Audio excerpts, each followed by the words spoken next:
Good morning students. Equivalence relation के बारे में मैंने आपको बताया था। इक्विवेलेंस रिलेशन में तीन टाइप होते हैं, रिफ्लेक्सिव, सिमेट्रिक, ट्रांजिटिव। और इसकी टैबुलर जो फॉर्म होती है रिलेशन की, उससे reflexive, symmetric, transitive find out करना, ये मैंने पिछली वीडियो में आपको बताया था। अब टैबुलर फॉर्म ना होकर यहाँ पे सेटबुलर फॉर्म होगी आपके पास रिलेशन की, और उसमें पूछेगा कि क्या ये रिफ्लेक्सिव है, सिमेट्रिक है या ट्रांजिटिव है। और अगर ये तीनों है तो प्रूफ करो कि ये इक्विवेलेंस रिलेशन है। ठीक है, इक्विवेलेंस रिलेशन अगर हमें प्रूफ करना है तो हमें रिफ्लेक्सिव भी प्रूफ करना होगा, सिमेट्रिक भी और ट्रांजिटिव भी। अगर इन तीनों में से एक भी एक्सेप्शन हो गई तो वो रिलेशन इक्विवेलेंस रिलेशन नहीं होगा। तो ये बहुत ही ध्यान से पढ़ना, बहुत ही शानदार टॉपिक है, मज़ा भी आएगा इसको पढ़ते हुए। और एग्जाम में भी पूछा जाता है 4 मार्क्स में, तो 4 मार्क्स का नहीं आता क्वेश्चन, 3 मार्क्स का है, 5 मार्क्स का। तो 3 मार्क्स में पूछा जा सकता है, 5 मार्क्स में पूछा जा सकता है। बहुत इजी टॉपिक है, सबका सारे क्वेश्चंस को करने का वे एक ही है। ठीक है, तो सबसे पहले हम थोड़ा सा रिवाइज करते हैं रिफ्लेक्सिव, सिमेट्रिक, ट्रांजिटिव। तो रिफ्लेक्सिव के लिए अगर सपोज दैट कोई रिलेशन आर है ऑन सेट ए में मिलता है, एक ही एग्जांपल आपको देता हूं 1 2 3 का, और 1 2 3 का एग्जांपल तो रिफ्लेक्सिव के लिए होगा कि अगर ए बिलोंग्स टू आर है, ए यानी कि सेम एलिमेंट का रिलेशन सेम एलिमेंट से अगर है तो रिफ्लेक्सिव है। ठीक है ना, for all A belongs to capital, जहां ए जो है वो ए का एलिमेंट है। ठीक है, और एवरी ए, ये एवरी है, सारे के सारे 1 का 1 से रिलेशन हो, ये 2 का 2 से, 3 का 3 से, ये अगर इस तरह से है, यानी कि अगर आर का जो अगर सेट बना तो ये इस तरह से 1 1 2 2 3 3, तो अगर ये इस तरह से है तो ये आगे किसको हो सकता है, लेकिन ये 3 कंफर्म चाहिए, ये 1 1 2 2 3 3 चाहिए, तब जाके रिलेशन जो है वो रिफ्लेक्सिव रिलेशन होगा। ठीक है, सिमेट्रिक के लिए अगर हम बात करते हो, सिमेट्रिक के लिए, तो सिमेट्रिक में हमें क्या करना होता है कि सपोज दैट आर की वजह से कोई आर ये हो या ना हो, उसको सिमेट्रिक में बात करेंगे। अगर ऐसे लिखा हुआ 2 3, ठीक है, 3 1, सपोज दैट वो एलिमेंट मुझे स्टार्टिंग में मिल रहे हैं, आगे भी ऐसे है, तो अगर 2 3 है तो यहाँ पे कहीं ना कहीं चाहे यहाँ पे जाके 3 2 भी मुझे जरूर चाहिए। अगर 2 3 भी है, 3 2 भी है, 2 3 का जो कन्वर्स होगा वो यहाँ पर 3 2 होगा। ठीक है, ये फर्स्ट एलिमेंट सेकंड में पहुंच जाना चाहिए, सेकंड फर्स्ट में। अगर ऐसा है तो ये सिमेट्रिक है, अदरवाइज नहीं है। जैसे एग्जांपल है 2 3 3 1, यहाँ पे 1 1 लिख दूं और यहाँ पे 1 3 लिख दूं और ये क्लोज कर दूं, ये वही एक रिलेशन है। ठीक है, तो मैं देखता हूँ 2 3 का जस्ट कन्वर्ट होगा 3 2, ये मौजूद है, 3 1 का 1 3 मौजूद है, 1 1 का 1 1 होता है, ये मौजूद है, यानी कि सारे सिमेट्रिक प्रॉपर्टी को फॉलो करता है कि बच्ची सिमेट्रिक है। यानी कि अगर हमारा सिंपल सी बात है, अगर ए बी है, दो अलग अलग एलिमेंट है, अगर वो रिलेशन के अंदर है, रिलेशन में है, यानी कि रिलेशन सेट के एलिमेंट है, ऐसा बोल सकते हैं कि रिलेशन का जो सेट है उसका एलिमेंट है ये पूरा ऑर्डर्ड पेयर, या फिर ये रिलेशन में है, या ए का बी से रिलेशन है, तो श्योर बी का भी ए से रिलेशन होना चाहिए। ठीक है, बी का भी ए से रिलेशन होना चाहिए। इसको ऐसे लिख सकते हैं, अगर ए का रिलेशन बी से है देन श्योर दैट बी का रिलेशन भी ए से होना चाहिए। तो सिमेट्रिक है, सिमेट्रिक प्रॉपर्टी को होती है। ये ऐसे, इस बात को हम ऐसे लिखते हैं या ऐसे लिखते हैं, एक ही बात है, ए आर भी लिखते हैं और B A belongs to R को बी आर ए भी लिख सकते हैं। ठीक है, ये हमारी रिप्रेजेंटेटिव रिप्रेजेंट हम कैसे करते हैं इसको।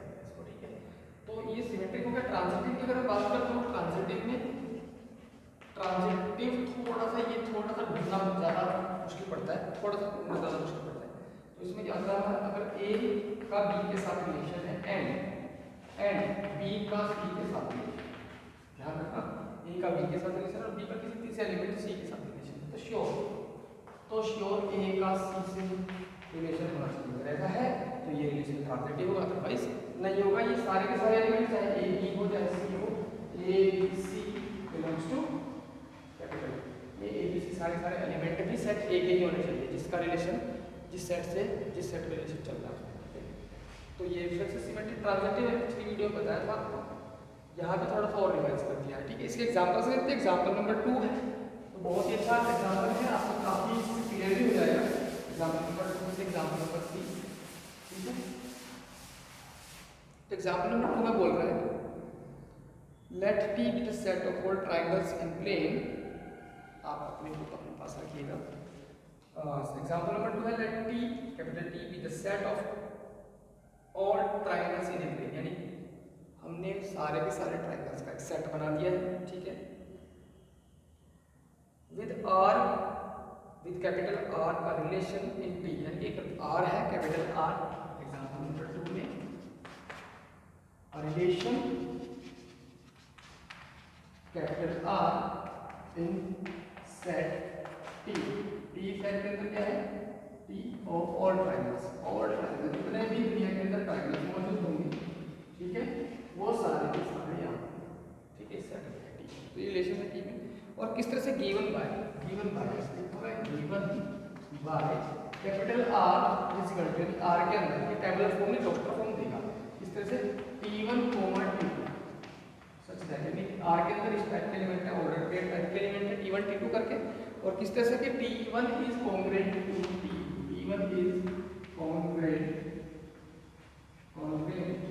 To T2 for all T1 and T2 दोनों को दोनों T के एलिमेंट है, ये रिलेशन बहुत इजी है, सेटेबल फॉर्म में लिखा हुआ है रिलेशन, टेबुलर फॉर्म में, टेबुलर फॉर्म में ढूंढना बहुत इजी है, पिछली वीडियो में ढूंढा था उसको टेबुलर फॉर्म बोलते हैं।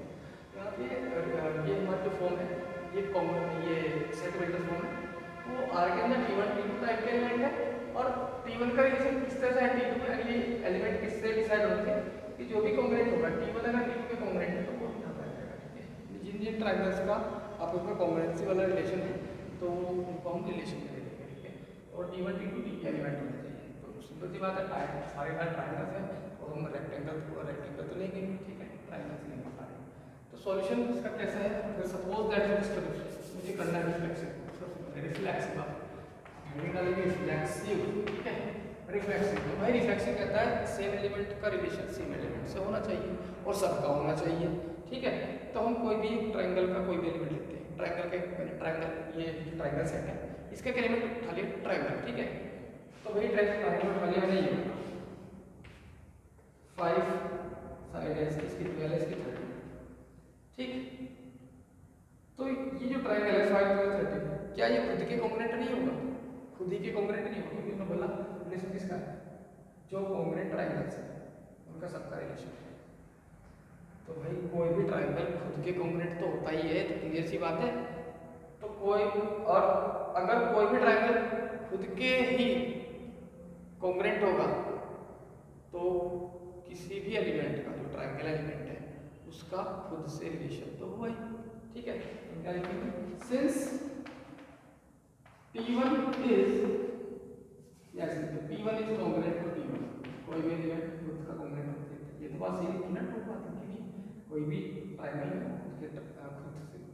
खुद के कॉन्ग्रुएंट होगा ही होगा, तो T1 is congruent to T1, और अगर T1 के कॉन्ग्रुएंट है तो इसका मतलब है कि T1 belongs to R, T1 का T1 से रिलेशन होगा, ठीक है, for all T1 belongs to T1, यहाँ T1 जो है T का एलिमेंट है, T1 ब्रैकेट में ऑर्डर पेयर लिख दी तो कैपिटल R का एलिमेंट बनता है, सिंगल T1 लिखो तो T का एलिमेंट है, तो T1 is congruent to T1, so T1 belongs to R, और all T1 belongs to T, hence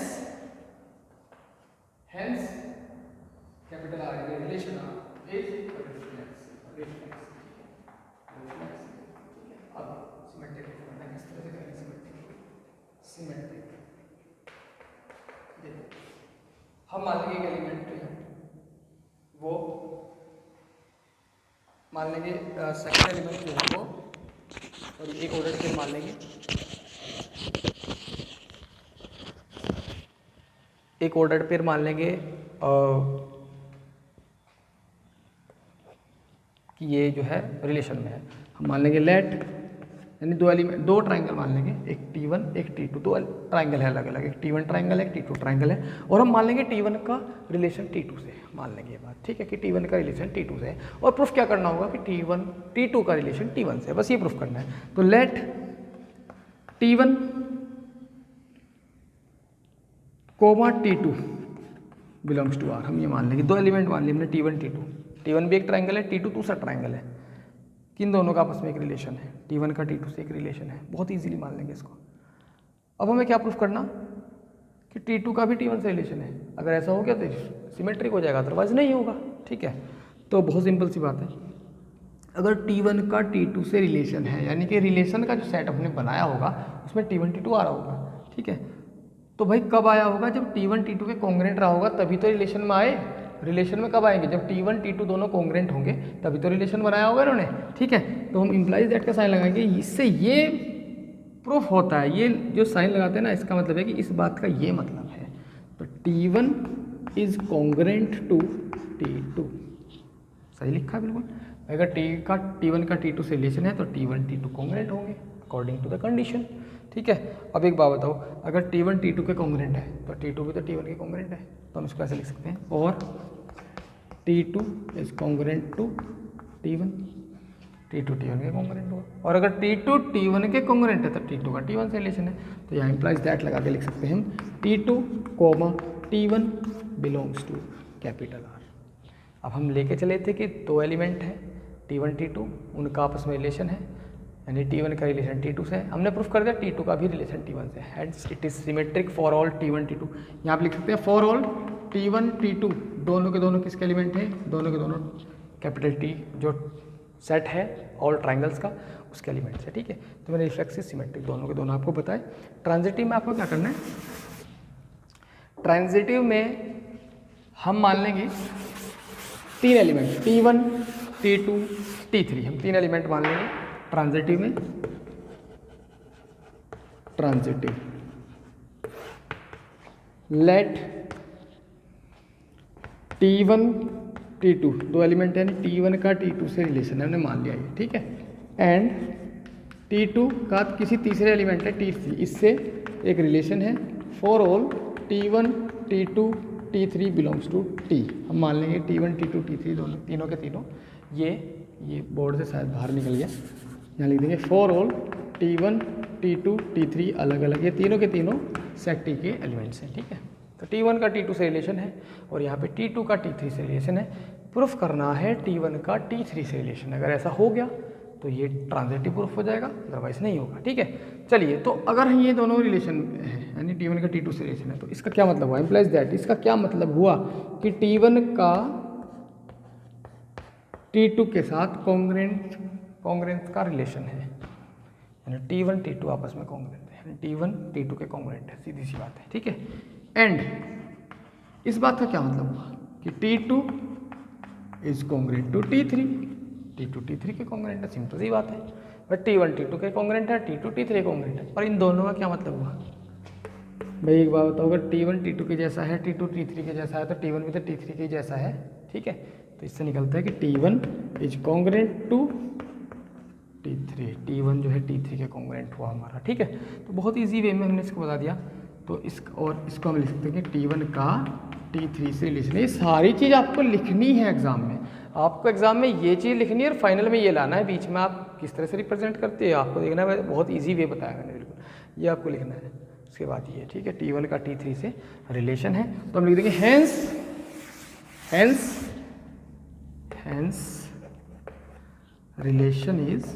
relation capital R is transitive, ये ट्रांजिटिव है ना। तो finally hence R is an equivalence relation, ठीक है, equivalence relation. Now pause the video to note it down। तो ये example number 3 लेके चलते हैं, बिल्कुल ऐसा ही है। इसमें इसने बोला है इक्विवेलेंस रिलेशन नहीं है, ये कह रहा है अ रिलेशन कैपिटल R, एक रिलेशन है capital R in the set L, set L से सेट L में है। और L क्या है? इसमें सारी की सारी ऑल लाइंस है इन ए प्लेन, एक प्लेन के अंदर जितनी भी पॉसिबल लाइंस है, जितनी भी लाइंस आ सकते हैं इनफाइनाइटली लाइंस, वो सारी की सारी L सेट के अंदर हमने भर दी है, ठीक है। और रिलेशन किस तरह से है? Such that L1 L2 type के एलिमेंट है, और L1 L2 कौन से एलिमेंट लेने? जो परपेंडिकुलर होंगे, यानी एक लाइन अगर दूसरी परपेंडिकुलर है तो वो रिलेशन में होंगे, यानी L1 is perpendicular to L2। Proof करना है कि ये रिफ्लेक्सिव नहीं है, सिमेट्रिक है, ट्रांजिटिव नहीं है, सिर्फ सिमेट्रिक है ओनली, ठीक है। तो सॉल्यूशन, अब भाई रिफ्लेक्सिव कब होगा? जब एक एलिमेंट का रिलेशन उसी एलिमेंट से होगा। तो हम सेट L सेट है, उसमें बहुत सारी लाइन से एक लाइन उठा लेते हैं, कोई भी एक लाइन, मैंने ये उठा ली, ठीक है। अब इस लाइन का इससे रिलेशन कब होगा? जब ये दोनों आपस में परपेंडिकुलर होंगी। इसने बोला अगर परपेंडिकुलर है तो रिलेशन में हो जाएंगी, परपेंडिकुलर नहीं है तो रिलेशन में नहीं होंगी। तो ये लाइन खुद के परपेंडिकुलर होगी ही नहीं, कोई भी लाइन खुद के परपेंडिकुलर नहीं होती, उसके पैरेलल हो सकती है। कोई भी लाइन खुद के परपेंडिकुलर नहीं होती, उसके पैरेलल हो सकती है। अगर यहाँ ये पैरेलल वाला केस कहता तो ये रिफ्लेक्सिव रहता, लेकिन इसने बोला परपेंडिकुलर है, तो कोई भी लाइन खुद के परपेंडिकुलर नहीं होती है। ठीक है, तो ये परपेंडिकुलर नहीं होगी, और परपेंडिकुलर नहीं होगी तो किसी भी लाइन का खुद से रिलेशन नहीं बनेगा, और खुद से रिलेशन नहीं बनेगा तो रिफ्लेक्सिव नहीं होगा। ठीक है, लिख देंगे since L1 is not perpendicular to L1। ठीक है, यानी L1 जो है वो परपेंडिकुलर नहीं होगी L1 के, for all L1 belongs to set L। L1 जो है L का एक एलिमेंट है। ठीक है, तो इसका मतलब हुआ कि L1 के साथ L1 का रिलेशन नहीं होगा। मैंने यहाँ पे क्रॉस लगा दिया। ठीक है, यानी L1 का L1 के साथ रिलेशन नहीं होगा। इसको ऐसे बोल दो, या बोल दो L1 not belongs to L1। ठीक है, यानी L1 का L1 के साथ रिलेशन नहीं होगा। Hence so capital R is not reflexive, ये रिफ्लेक्सिव नहीं होगी। ठीक है, सिमेट्रिक की बात करें, रिफ्लेक्सिविटी चेक की हमने, ये रिफ्लेक्सिव चेक किया हमने। हम बात करते हैं सिमेट्रिक की। सिमेट्रिक हमने बताया था एक एलिमेंट मानना पड़ेगा, एक ऑर्डर पेयर मानना पड़ेगा। Let L1, L2 belongs to R। हमने मान लिया कि L1 का L2 से रिलेशन है। For all L1 L2 belongs to L। ठीक है, यानी कि L1 का L2 से रिलेशन है। अगर L1 का L2 से रिलेशन है तो रिलेशन क्यों बना होगा? क्योंकि L1 और L2 दोनों आपस में परपेंडिकुलर रही होंगी, क्योंकि L1 is perpendicular to L2। और अगर L1 L2 के परपेंडिकुलर है तो ये श्योर है L2 भी L1 के परपेंडिकुलर होगा। हम इसको कैसे लिख सकते हैं? और L2 is perpendicular to L1। और अगर L2 L1 के परपेंडिकुलर है तो इसका मतलब हुआ L2 का L1 के साथ रिलेशन है, यानी L2 L1 belongs to R। हमने ये बात लिख दी है, बहुत इजीली सिमेट्रिक ये प्रूफ हो गया। तो hence capital R is symmetric. Capital R का मतलब रिलेशन इज सिमेट्रिक। ठीक है, अब बात करते हैं ट्रांजिटिव की। तो ट्रांजिटिव में क्या करेंगे? ट्रांजिटिव में क्या करेंगे देखो बड़े ध्यान से। ट्रांजिटिव में हम क्या करेंगे? लेट L1 का L2 से रिलेशन है, तीन एलिमेंट मान लेंगे L1 L2 L3। तो L1 का L2 से रिलेशन है एंड L2 का L3 से रिलेशन है। For all L1 L2 L3 belongs to L। ठीक है, तीनों के तीनों L के एलिमेंट है। तो L1 का L2 से रिलेशन है, L2 का L3 से रिलेशन है, तो हमें प्रूफ करना है L1 का L3 से रिलेशन है। अब इससे प्रूफ क्या हो रहा? पहली बात तो जो हमने लेट किया, जो एज्यूम किया, उसका मीनिंग क्या निकल रहा? अगर L1 का L2 से रिलेशन है तो L1 is perpendicular to L2, यही तो मतलब हुआ। एंड दूसरी बात है क्या मीनिंग निकल रहा है कि L2 is perpendicular to L3।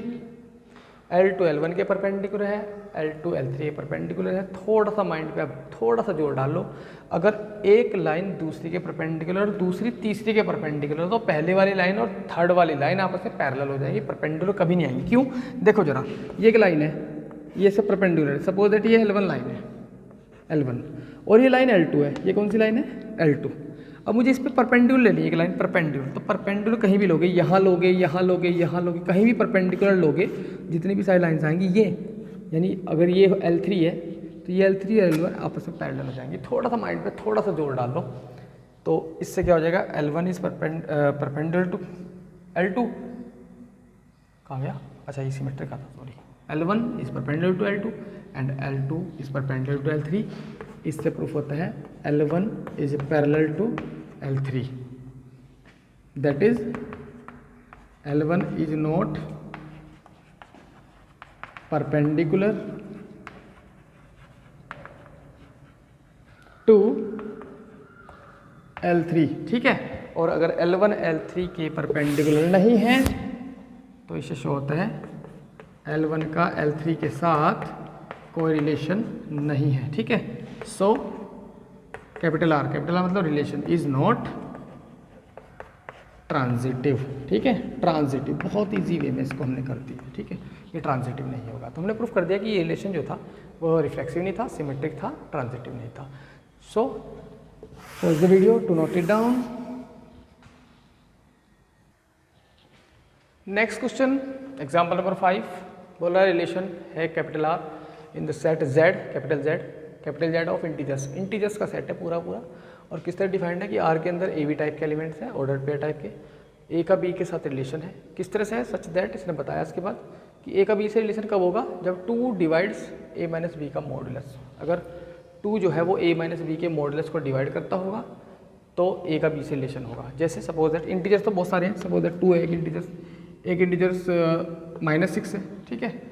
तो अगर इनका डिफरेंस जो है इनका डिफरेंस का मॉडुलस 2 से डिवाइड हो गया तो 2 का -6 के साथ में रिलेशन बन जाएगा। तो देखो जरा 2 माइनस प्लस 6 8 का मॉडुलस 8 होता है और 2 8 को डिवाइड कर देता है। इट मीन्स 2 का -6 के साथ रिलेशन होगा ही होगा। ये क्वेश्चन की बेसिक है बिल्कुल, किस तरह से टेबुलर फॉर्म में हम इसको लिख सकते हैं, ठीक है। लेकिन टेबुलर फॉर्म में लिखना बहुत मुश्किल है, इंटीजर्स बहुत सारे इंटीजर्स होते हैं, इनफाइनाइट इंटीजर्स हैं, कोई कितने सारे लिखेंगे तो हम नहीं लिख पाएंगे, ठीक है ना।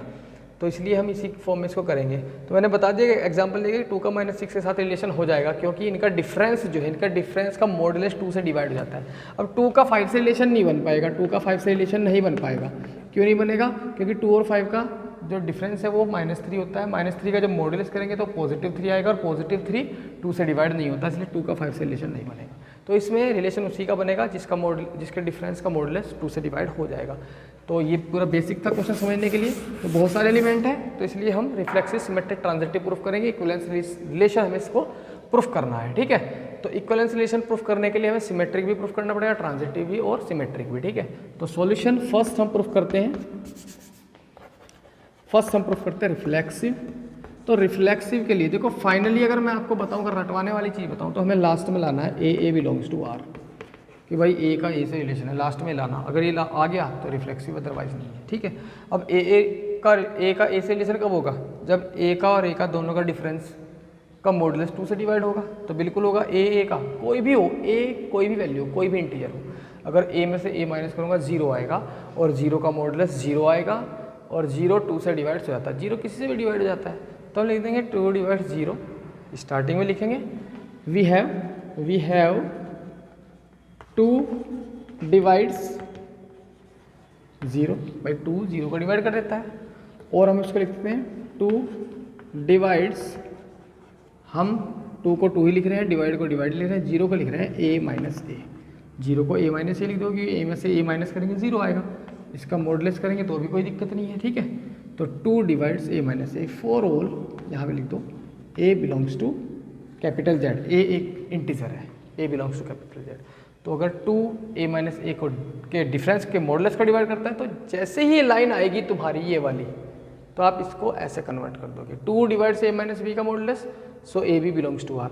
और अगर 2 डिवाइड्स a माइनस ए का मॉडुलस, तो ए बिलोंग्स टू आर। तो यहाँ पे लिख देंगे ए बिलोंग्स टू कैपिटल आर और ए बिलोंग्स टू कैपिटल आर। इसका मतलब सीधा सा है, कोई भी एलिमेंट है, कोई भी इंटीजर लो आप, कोई भी इंटीजर, जैसे सपोज दैट इंटीजर ले रहा हूँ मैं 8 ले रहा हूँ, 8 में से 8 माइनस करो कितना आएगा 0, और 0 को 2 डिवाइड करता है, कोई भी इंटीजर हो उसको खुद में से माइनस करो, 0 आया ना, कोई भी। तो इसका मतलब ये है कि 1 का 1 के साथ रिलेशन होगा, 2 का 2 के साथ, 3 का 3 के साथ, 4 का 4 के साथ, 5 का 5 के साथ, -1 का -1 के साथ, -2 का -2 के साथ, -3 का -3 के साथ, कितने भी इंटीजर्स ले लो उनका खुद के साथ रिलेशन होगा ही होगा इस कंडीशन के अकॉर्डिंग। तो ये हुआ reflexive.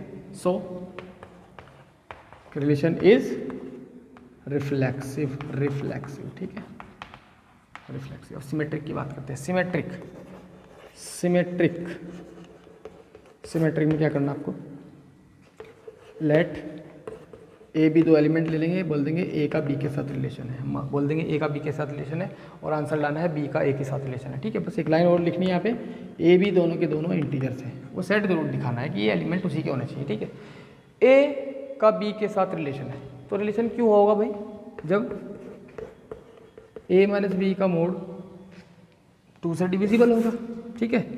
It means 2 divides A minus B का मॉडुलस, 2 ने ए माइनस बी के मॉडुलस को डिवाइड किया होगा, मॉड वैल्यू को डिवाइड किया होगा, तभी तो ए बी रिलेशन में आए। तो भाई 2 जो है ए माइनस बी के मोड को डिवाइड करता है। तो भाई एक बात ध्यान दो, अगर 2 जो है वो 6 - 8 को डिवाइड कर रहा, तो 2 8 - 6 को भी तो डिवाइड करेगा, क्योंकि 6 माइनस 8 कितना आएगा -2, -2 का मॉडुलस करेंगे 2, 8 माइनस 6 कितना आएगा 2, 2 का मॉडुलस करेंगे 2। बात तो वही आनी है। तो 2 6 माइनस 8 को डिवाइड करेगा तो 8 माइनस 6 को भी डिवाइड करेगा। कोई भी दो एलिमेंट आगे पीछे लिख देना, अगर उनमें से एक पेयर 2 से डिवाइड हो रहा है तो दूसरा पेयर भी डिवाइड हो जाएगा। तो यहाँ हम ये लिखेंगे कि 2 divides modulus of a minus B, और करके लिख देंगे यहाँ पे, और 2 डिवाइड्स b माइनस ए। एक ही बात है, अगर a माइनस बी को किया तो b माइनस ए को भी क्या होगा। और ये लाइन देखो जरा, सेम मैच हो गई, 2 डिवाइड्स a माइनस बी, ये हो गया 2 डिवाइड्स b माइनस ए। यहाँ a माइनस बी लिखा हुआ था तो यहाँ a भी लिखा हुआ, यहाँ b माइनस ए लिखा हुआ तो यहाँ b a लिख देंगे। तो इट मीन्स ये लाइन जरूर लिखनी है, ठीक है। It means B A belongs to capital R, ठीक है, B A belongs to capital R, यानी बी का ए के साथ रिलेशन है। लेके चले थे हम कि ए का बी के साथ रिलेशन है, ले आए क्या, बी का ए के साथ रिलेशन है। सो रिलेशन इज सिमेट्रिक, ठीक है, सिमेट्रिक रिलेशन, ठीक, आई बात समझ में, सिमेट्रिक रिलेशन हुआ। अब बात करते हैं ट्रांजिटिव की। तो ट्रांजिटिव में हमें 3 एलिमेंट लेने होते हैं, ए बी सी, 3 एलिमेंट है, ए बी सी याद रखना है। तो मैं यहाँ पे ये वाला रख कर रहा हूँ पोर्शन, ठीक है, ट्रांजिटिविटी के लिए। ट्रांजिटिव, तो ट्रांजिटिव में क्या प्रूफ करना है, देखो जरा, ट्रांजिटिव बहुत इजी है। लेट 2 एलिमेंट है ए बी, ए का बी के साथ रिलेशन है, एंड बी का सी के साथ रिलेशन हमने मान लिया, ठीक है। For all A B C belongs to capital Z, ठीक है, ए बी सी तीनों के तीनों इंटीजर्स है, सेट जेड के एलिमेंट है। तो हमने मान लिया ए का बी के साथ रिलेशन है एंड बी का सी के साथ रिलेशन है। तो इसका मतलब क्या हुआ, 2 डिवाइड्स ए माइनस बी का मॉडुलस, एंड इसका क्या मतलब हुआ, बी माइनस सी का 2 डिवाइड्स बी माइनस सी का मॉडुलस, ठीक है। हम इसको कैसे भी लिख सकते हैं, ये रिफ्लेक्सिव मैं रफ कर रहा हूँ, आप वीडियो को रोक के इसको नोट कर सकते हैं, ठीक है, रिफ्लेक्सिव। चलिए तो यहाँ पे देखो जरा, 2a माइनस बी को डिवाइड कर सकते हैं, हम इसको लिखते हैं और let a minus B equal to 2m, कुछ भी दे दो भाई। अगर 2 डिवाइड्स यानी a माइनस बी जो है 2 से डिविजिबल है तो हम इसको ऐसे भी लिख सकते हैं, a माइनस बी का मॉडुलस इक्वल टू 2m, या फिर मोड हटा के हम यहाँ पे क्या कर सकते हैं, प्लस माइनस। मोड इसलिए हटा रहा हूँ क्योंकि ट्रांजिटिव में हमें b रिमूव करना होता है, b रिमूव करना होता है। तो b कैसे रिमूव होगा, जब हम दोनों इक्वेशंस को प्लस करेंगे तब रिमूव होगा। तो मैंने लिख दिया कि let a minus B equal to positive negative 2m, ठीक है, एंड यहाँ पे लिख दूंगा मैं b minus C equal to positive negative 2n, ठीक है, 2n, क्योंकि मॉडुलस में प्लस करते थोड़ा अजीब सा लगता है, मैंने इसलिए प्लस माइनस का साइन ले लिया। अब लिखेंगे, अब इसको मान लूँगा मैं इक्वेशन 1 और इसको मान लूँगा इक्वेशन नंबर 2, क्योंकि b कैसे रिमूव होगा, जब नेगेटिव b में पॉजिटिव b ऐड हो जाएगा तो ये b रिमूव हो जाएगा, a और c बचेंगे। तो मैं लिख रहा हूँ equation 1 sorry adding equation 1 adding equation first and equation second. Equation first को और इक्वेशन नंबर 2 को हम क्या करेंगे, ऐड कर देंगे। ये रिफ्लेक्सिव और सिमेट्रिक पूरा चला गया। चलिए तो ऐड करेंगे तो इधर आ जाएगा a minus B plus B minus C, और इधर आ जाएगा plus minus 2m plus minus 2n, ऐसे लिख सकते हैं, ठीक है।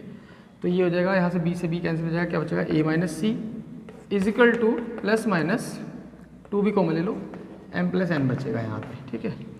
अब इसका क्या मतलब हुआ, 2 तो इसमें भी आ गया, a माइनस सी भी तो 2 से डिविजिबल होगा, तो इसको हम लिख सकते हैं 2 डिवाइड्स a माइनस सी का मॉडुलस, क्योंकि a माइनस सी का मॉडुलस होगा तभी तो प्लस माइनस आ रखा 2। तो 2 divides a minus C, it means a comma C belongs to capital R, hence relation is transitive. तो रिलेशन हो गया ट्रांजिटिव। नेक्स्ट लाइन में लिख सकते हैं, since relation is reflexive symmetric transitive so it is an equivalence relation. तो इस तरीके से सारे क्वेश्चन ऐसे करने हैं आपको, ज़्यादा कोई लंबा चौड़ा काम नहीं है, बहुत इजीली आप लोग कर लोगे। इसके बाद में एक टॉपिक आता है इक्विवेलेंस क्लास। इक्विवेलेंस क्लास एक टॉपिक आता है, ठीक है, वो मैं इसी क्वेश्चन में बता देता हूँ। इक्विवेलेंस क्लास तो भाई ये आप लोग नोट कर लीजिए। इक्विवेलेंस क्लास बहुत ही शॉर्ट टॉपिक है, बहुत इजीली समझ में भी आ जाएगा, ज़्यादा बड़ी बात नहीं है। इक्विवेलेंस क्लास का मतलब है एक एलिमेंट आपको ये दे देगा, क्वेश्चन वाला एक एलिमेंट दे देगा और बोल देगा इस एलिमेंट्स का कितने एलिमेंट्स के साथ में रिलेशन है, कौन किस किस एलिमेंट्स के साथ रिलेशन है। जैसे अगर इसी क्वेश्चन की बात करता हूँ, सपोज दैट 1 है, तो 1 का रिलेशन 1 के साथ भी होगा। क्यों? क्योंकि 1 - 1 0, 0 डिवाइड्स 2, 2 डिवाइड्स 0, यानी 0 इज डिविजिबल बाई 2। 1 का 3 के साथ भी रिलेशन होगा, क्योंकि 1 में से 3 को माइनस करके आएगा -2, ठीक है, -2 आएगा और -2 2 से डिविजिबल है। 1 का 5 के साथ भी रिलेशन होगा, क्योंकि इनका डिफरेंस भी इवन होता है, ठीक है। 1 का 7 के साथ भी होगा। ऐसे ही 1 का बहुत सारे इंटीजर्स है, 1 - 1 भी होगा, 1 - 3 भी होगा, 1 - 5, बहुत सारे एलिमेंट्स है, 1 - 7 and so on, too many elements, ठीक है। तो ये 1 फिक्स कर दिया मैंने। तो बस ये बताना है कि 1 का कितने एलिमेंट्स के साथ रिलेशन है। जो एलिमेंट्स बचेंगे, जिसका रिलेशन 1 के साथ होगा, उन एलिमेंट्स को बस सेट में लिखना है। ये काम करना है, इसी को इक्विवेलेंस रिलेशन बोलते हैं, ठीक है। तो सिंपल सी बात है, इक्विवेलेंस क्लास ये बहुत ही अच्छा टॉपिक है। Equivalence class, equivalence class. तो इक्विवेलेंस क्लास में क्या करना आपको, देखो यार, तो बोल देगा इसी क्वेश्चन में, सपोज दैट इसी क्वेश्चन में बोल दिया find the elements related to 1, या तो ऐसे लिखा हुआ आएगा क्वेश्चन में, या फिर लिखा हुआ आएगा फाइंड इक्विवेलेंस क्लास 1 को ऐसे ब्रैकेट, क्लोज ब्रैकेट के अंदर बंद कर देंगे, ठीक है। ये बात एक ही है, यानी कि उन एलिमेंट्स को बताओ जो 1 से रिलेटेड है, एलिमेंट्स रिलेटेड टू 1 जो 1 से रिलेटेड है, या फिर आप 1 ये ऐसे लिखा हुआ आएगा, इससे समझ जाना क्लोज ब्रैकेट में अगर लिखा हुआ है कि इक्विवेलेंस क्लास निकालनी है। तो इसके लिए क्या करना है आपको, सॉल्यूशन, इक्विवेलेंस क्लास निकालनी है। मान लेंगे let x, 1 belongs to r। हम मान लेंगे कि 1 के साथ जो रिलेशन बना रहा है वो x है, बस x की वैल्यू फाइंड करनी है। तो भाई सिंपल सी बात है, अगर x का 1 के साथ रिलेशन है तो x - 1 का मॉडुलस इज डिविजिबल बाय 2, या 2 डिवाइड्स x - 1 का मॉडुलस लिख दो, या फिर x - 1 का मॉडुलस इज डिविजिबल बाय 2 लिख दो, ठीक है। तो भाई 2 से डिवाइड हो जाएगा। तो यहाँ पे बस लिखना है कि x की क्या क्या वैल्यू हो सकती है। Here x can takes the value, x can takes the values क्या क्या हो सकती हैं, +-1, +-3, +-5 एंड डॉट, ठीक है। सो बस यहाँ लिखना आपको, 1 की जो इक्विवेलेंस क्लास आ गई आपको सेट में लिखना है, ये +-1, +-3, +-5 डॉट इनफाइनाइट तक, ठीक है। तो ये इक्विवेलेंस क्लास ऐसे निकल जाती है, बहुत ईजी है, किसी भी क्वेश्चन में निकाल सकते हैं। आई होप कि इक्विवेलेंस क्लास और इक्विवेलेंस रिलेशन से रिलेटेड क्वेश्चन आपको समझ आ चुके होंगे। बहुत इजी क्वेश्चन है। आप 1.1 एक्सरसाइज के क्वेश्चन आज ट्राई करेंगे, और जो क्वेश्चन नहीं होगा आप डायरेक्टली मेरे फ़ोन नंबर पे फ़ोन करके पूछ सकते हैं। मैं फ़ोन नंबर डिस्क्रिप्शन लिंक में आज डाल दूंगा मैं। तो किसी भी तरीके का कोई भी क्वेश्चन हो वो आप डिस्कस कर सकते हैं। तो अगर आपको इक्विवेलेंस रिलेशन अगर आपको प्रूफ करना है तो आपको रिफ्लेक्सिव, सिमेट्रिक, ट्रांजिटिव तीनों प्रूफ करने होंगे।